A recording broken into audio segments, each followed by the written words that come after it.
Magandang araw! Kumusta? Handa ka na bang matuto? Ang ating aralin ngayon ay tumutukoy na naman sa ating wika. Sa ating aralin ay malalaman natin ang gamit ng wika sa ating lipunan. Diba sabi nga, ang wika ay isa sa pinakamakapangyarihan sa ating mundo. Ito ang ginagamit natin sa pakikipagtalastasan at pakikipagkomunikasyon. Ngayon, malalaman natin ano nga ba ang iba't ibang gamit ng wika sa ating lipunan.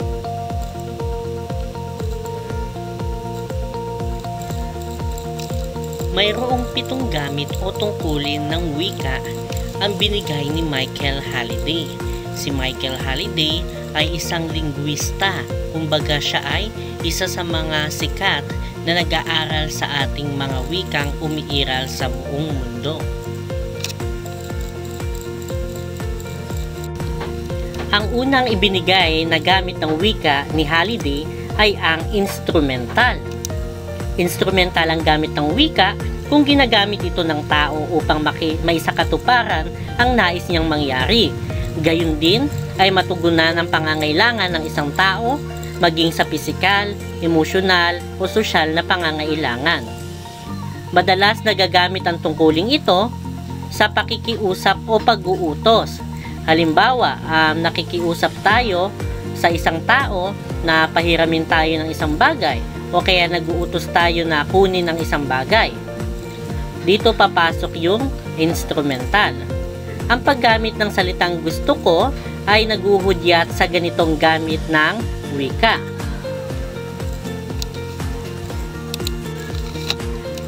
Narito ang ilang halimbawa ng mga pagkakataon na ang ginagamit ng tao o ng mga tao ay wikang instrumental.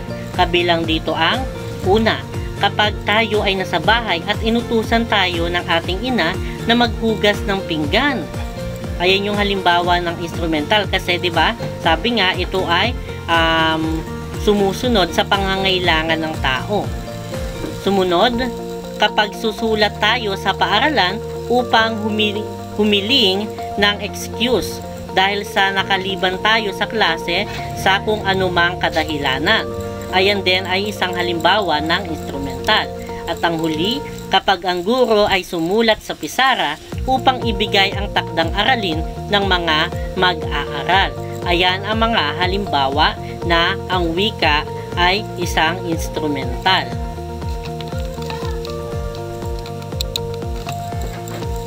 Pangalawa ay ang tinatawag na regulatory. Regulatory ang gamit ng wika kung ginagamit ito ng tao upang kontrolin o magbigay gabay sa kilos o asal ng ibang tao. Ito ang nagtatakda kung ano ang dapat o hindi dapat gawin ng isang tao. Ang paggamit ng salitang gawin mo kung ano ang nais mo ay naguhudyat sa ganitong gamit ng wika. Pinaka mahuhusay na halimbawa nito ay ang pagbibigay ng direksyon, paalala o babala, ang mga panuto sa pagsusulit at mga nakapaskil na do's and don'ts kung saan-saan ay nasa ilalim ng tungkulin ito. Halimbawa, bawal tumawid, may namatay na dito. 'Di ba? Ito yung halimbawa ng regulatory. Kumbaga sabi nga, 'di ba, pinapakilos tayo nito kung ano ba yung dapat at hindi natin dapat gawin. For example, ayan, kapag may maaaring maaksidente, pwedeng lagyan ng bawal tumawid dito upang maiwasan ang pagkakaroon ng aksidente. Pangalawa is dahil pandemya tayo ngayon, isa sa halimbawa is please wear mask or please wear face mask, 'di ba? Sa pamamagitan ng pagsusuot ng mask ngayong pandemya ay maiwasan nating mahawa or mabawasan ang mga nagkakasakit na COVID-19.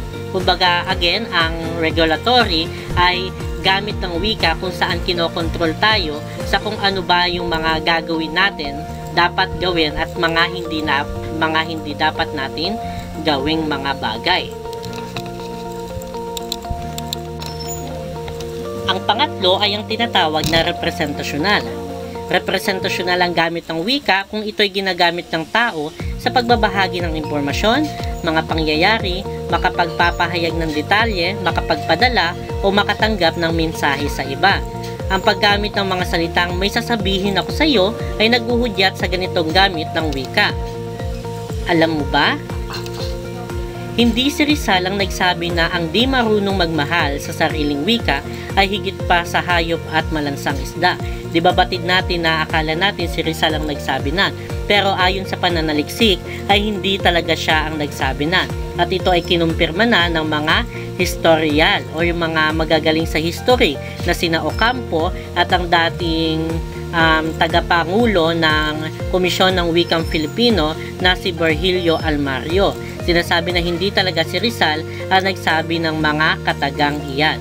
Iyon ay halimbawa ng representasyonal, yung pagbibigay ng kaalaman sapagkat nire-represent mo or nagbabahagi ka ng impormasyon sa mga pangyayari o mga detalye. Malinaw, ayun ang halimbawa ng representasyonal na gamit ng wika. At ang pang-apat naman ay ang interactional, di ba? Mula sa salita nito, nakikipag-interact ka or nakikipag-ugnayan ka sa iba. Interactional ang gamit ng wika kung ginagamit ito ng tao sa pagpapanatili at pagpapatatag ng relasyong sosyal sa kapwa.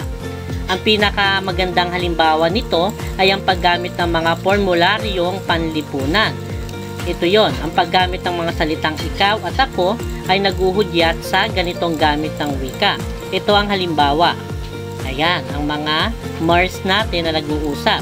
Mga nagkakamustahan, mga nagyayayaan, mga nagbabatian ng magandang umaga, o yung mga tinatawag natin na formularyong panglipunan. Ito yon, magandang umaga, maligayang kaarawan, hi, hello, kamusta ka, at iba pa.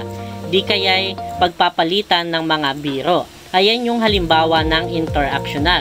Tandaan lang natin from the word itself, interactional, nakikipag-interact tayo or nakikipag-ugnayan tayo sa ibang mga tao.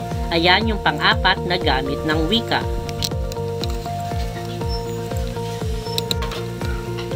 At ang panglima naman ay ang tinatawag na personal. Personal naman ang gamit ng wika kung ginagamit ito ng tao sa pagpapahayag ng sariling personalidad, batay sa sariling kaparaanan, damdamin, pananaw o opinyon.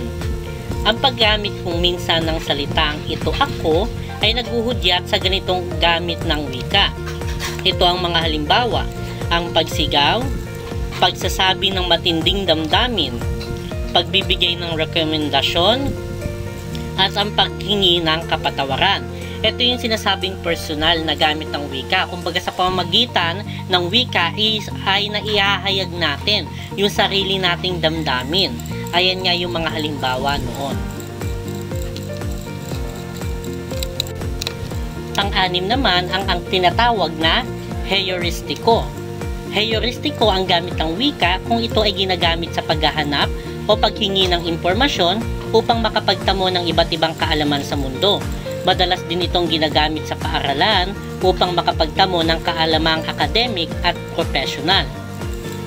Ang paggamit kung minsan ng salitang sasabihin mo sa akin kung bakit ay naghuhudyat sa ganitong gamit ng wika. Ito ang halimbawa ng heuristiko. Kumbaga sa heuristiko, kasama dyan yung survey o yung paghingi natin ng kaalaman. May pagkakatulad siya sa isang gamit ng wika, pero tatandaan lang natin kapag heuristiko, dito ay kumukuha tayo ng impormasyon sa pamamagitan po ng pagtatanong. Muli, ito ang heuristiko. At ang panghuli ay ang tinatawag na imahinatibo. Imahinatibo ang gamit ng wika kung ginagamit ng tao ang wika sa pagpapalawak ng kanyang imahinasyon. Ginagamit ang wika upang makabuo ng malikhaing pagsulat o maipakita ang pagiging malikhain. Kumbaga ang wika kasi ginagamit natin yan minsan para sa ating mga imahinasyon, para ma-express natin yung mga iniisip natin. Ang halimbawa nito ay ang pagtula o ang mga paligsahan sa sabayang pagbigkas. At doon natatapos ang 7 gamit ng wika na ayon kay Faraday. Maraming salamat sa pakikinig at nawa ay natuto kayo.